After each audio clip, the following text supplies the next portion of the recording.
look at a few different things, right? We're living a heck of a lot longer. People don't necessarily have the savings that they need.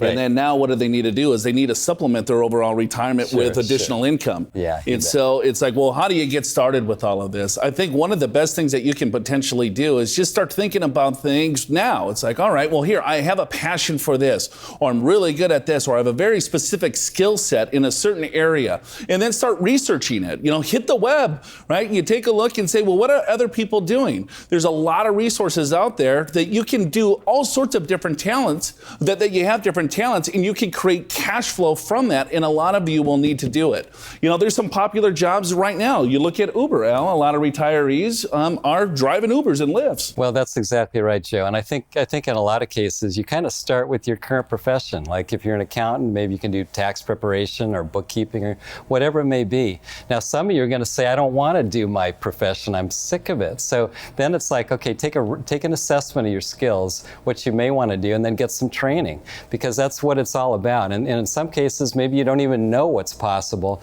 There's a lot of resources like sidehustle.com where there's all kinds of ways that you can make money on the side. So now that you've thought of this, it's like, okay, I want to build a business. So what are the next steps?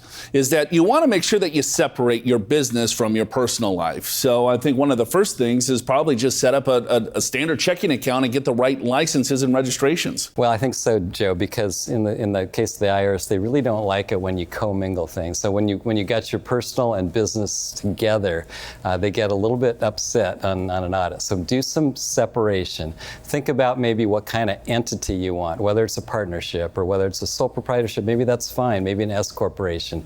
There's pros and cons to each of those. Do make sure that, Joe, you've got a good accounting, because how many times do we see new business owners, what did you make, what are your expenses? I have no idea. Right, and everything is, hey, I made $50,000, but then they had $60,000 of expenses. It's like, no, you lost $10,000. Right. That business is not doing very well. So you want to make sure that you understand, hey, we got revenues and you got expenses. After that, that's your net profit. Now, where you start making money, you might want to start thinking about the entity. What type of entity should you use in regards to your overall business? You can do a sole proprietorship. You can do an LLC, maybe a partnership with just you and an individual. And then you want to make sure, all right, well, if it gets a little bit bigger, then you have an S corp. All right. So, Al, what would be the difference of an individual saying I'm going to be a sole proprietor versus having a full S corp? Yeah, it's a great question and a common question we get. I'd say most people start as sole proprietorships, and that's actually what you are if you don't do anything. So you start as a sole proprietorship. That simply means all your income, all your expenses get recorded on your personal return. Now, then a lot of folks, when they make a certain level of money, Joe, and this is in order to save taxes and to get some legal protection, maybe they go to an S corporation. And in the case of an S corporation, if you have employees or you have a partner, you may get some insulation, wrongful termination, you get some legal insulation there.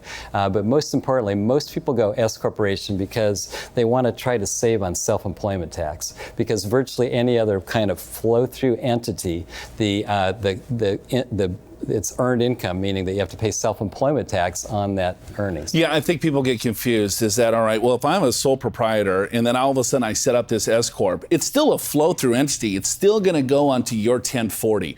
And so you're going to, everything just shows up there. So there's some tax savings that we want to get into if you are a small business owner. You have a lot more opportunity to save money and shelter money from taxes, especially with the new tax code or the tax reform that just came out.